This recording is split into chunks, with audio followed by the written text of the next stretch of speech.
In this video, we are going to discuss about OSI reference model. In previous videos, we have discussed about OSI reference model, which was introduced in 1984 by International Organization of Standardization.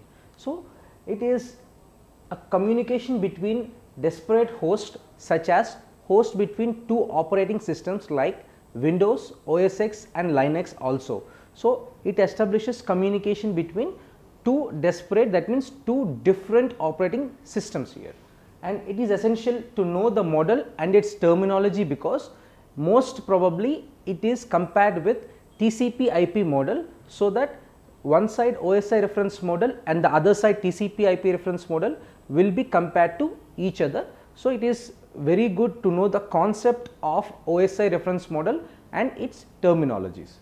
The OSI reference model, like most other network models, divides functions and protocols into layers or else a single components, so that if one input or output of the component is calculated, the other components will not be affected here. And also you can see communication is divided into smaller and simpler components. So, this makes designing, developing and troubleshooting much easier in OSI reference model.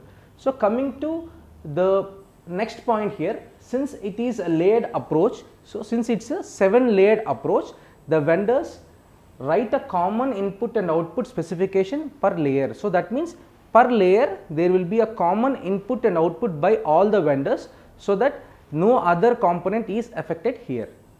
Changes in one layer does not affect the other layer. So, even though changes is made to one layer, the other layer will not be affected. So, it is easier to standardize functions when they are divided into smaller parts. So, as we all know that smaller the components or smaller functions, so that one function is affected, the other functions will not be affected in OSI reference model.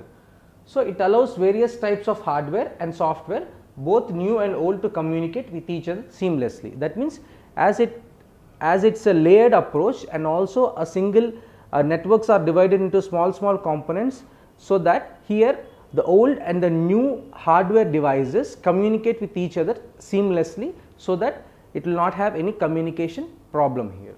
So, the OSI reference model has 7 such layers that can be divided into 2 groups. That means it has 7 such layers. So, what are the 7 layers and how they are classified? We will be discussing them in the next video.